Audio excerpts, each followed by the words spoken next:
আসসালামু আলাইকুম সবাইকে কোরআন শিক্ষার প্রথম ক্লাসে আপনাকে স্বাগতম।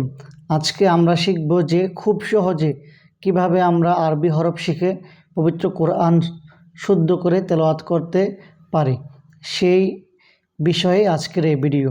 তো প্রথমে আরবি অক্ষরগুলো, আরবি হরফের যে অক্ষরগুলো, এগুলো আমাকে জানতে হবে কোনটার নাম কি এবং কোনটা কিভাবে হয়। দেখেন, প্রথমটা হচ্ছে আলিফ। আলিফকে আমরা সবাই চিনি, সবাই আমরা চিনি আলিফ, যে আলিফ লম্বা একটা দাগ হলে আলিফ হয়। এরপর হচ্ছে বা। দেখেন, আপনি যদি বা পারেন, বা কিভাবে লেখে যদি আপনি এটা বুঝতে পারেন, তাহলে আপনি তা সা তিনটাই শিখতে পারবেন। প্রথমে আমাদেরকে শিখতে হবে বা। বা কিভাবে লিখে? বা হচ্ছে এভাবে লিখে, এভাবে ভা। এ বা নক্তা কত হয়? নিচে হয় এক নক্তা। আচ্ছা, এখন যদি আমি বার নক্তাটা উপরে তুলে দুই নক্তা দেই, তাহলে কি হয়ে যাবে? তা হয়ে যাবে। তাহলে কি হয়ে যাবে? তা। মানে একটা পারলে বাকি দুইটা আমি এমনি পেরে যাব, যদি আমি একটু কথাগুলো বা পড়াগুলো একটু সুন্দর করে আয়ত্ত করে রাখতে পারি। তো যেটা দেখাচ্ছি যে বা, যদি কেউ বা সুন্দর করে মাথার মধ্যে, ব্রেনের মধ্যে সে রাখতে পারে, তাহলে তা এবং সা তার জন্য সহজ হয়ে যাবে। যেমন বা হয় এভাবে লিখে, বার মাথাটা যদি আমি মাথার মধ্যে, ব্রেনের মধ্যে এটা গেঁথে নিতে পারি যে বার মাথাটা হচ্ছে এভাবে হয়, তাহলে আমি তা সা এমনি পেরে যাব। দেখেন, বা হচ্ছে এভাবে এভাবে লিখে এক নক্তা নিচে হলে বা হয়। যদি আমি এই নক্তাটাকে উপরে তুলি, দুই নক্তা দিই, তাহলে কি হয়ে যাবে? তা। যদি কেউ তা পারে, তাহলে সাও তার জন্য সহজ হবে। যেমন তা লেখে এভাবে, লিখে দুই নক্তা উপরে দেয় তা। যদি কেউ এই দুই নক্তার উপরে এক নক্তা অ্যাড করে দেয়, তাহলে কি হয়ে যাবে? তাহলে হয়ে যাবে সা। তাহলে কি হয়ে যাবে? তাহলে হয়ে যাবে সা।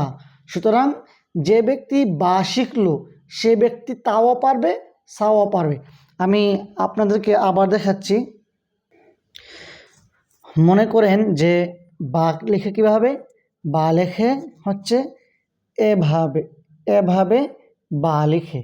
হ্যাঁ, তাও এভাবে লেখে, সাও এভাবে লেখে, মানে তিনটা সেম, শুধু নক্তা উপরে এবং নিচে গেলে এটার নাম কি হয়ে যাবে? ভিন্ন হয়ে যাবে। যেমন বা লেখে এভাবে, এখন তা বানাবো কিভাবে? এই নক্তাটা কেটে আমি এখানে এক নক্তা দিব, তারপর আর এক নক্তা দিয়ে দিব, তাহলে কি হয়ে যাবে? তাহলে হয়ে যাবে তা। এখন তা শিখলাম, বার মতন সেম তা এভাবেই লিখে। এখন আমি বা শিখলাম, তা শিখলাম। এখন সা কীভাবে লিখব? সা হচ্ছে এই দুই নক্তার উপরে যদি আমি এক নক্তা দিয়ে দিই, তাহলে কি হয়ে যাবে? তাহলে হয়ে যাবে সা। মাশাআল্লাহ, কি সুন্দর!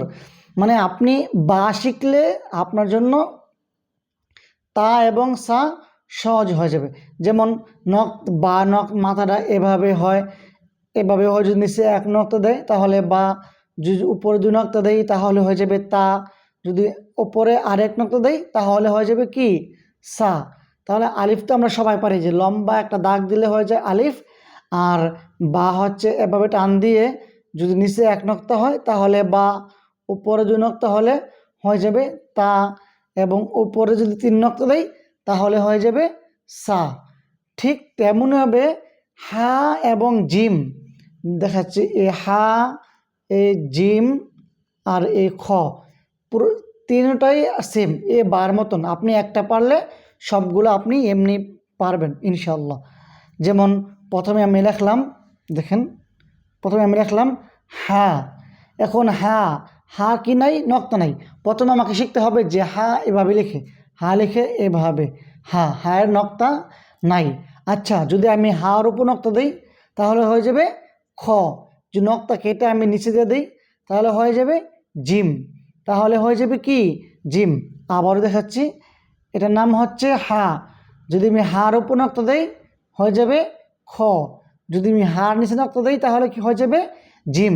মানে আপনি যদি হা পারেন, এই হা যদি পারেন, তাহলে খ পারবেন, আপনি পারবেন জিম। মানে একটা পারলে আরেকটা পারা যায়। ঠিক তেমনিভাবেই এর আগে যেরকম ছিল যে আপনি বা পারলে তা পারা যায়, তারপর সা পারা যায়। তো আশা করছি আজকে এই বিষয়টা বুঝতে পারছেন। ইনশাল্লাহ আমরা আগামীতে সামনে আরও ভিডিওগুলো নিয়ে আসবো। চ্যানেলটি সাবস্ক্রাইব করে রাখবেন, তাহলে ইনশাল্লাহ আপনি প্রত্যেক দিন অল্প অল্প হলেও একদিন আপনি সব শিখে ফেলতে পারবেন শুদ্ধ করে ইনশাল্লাহ। আজকের জন্য এখানেই। আসসালামু আলাইকুম রহমতুল্লাহ।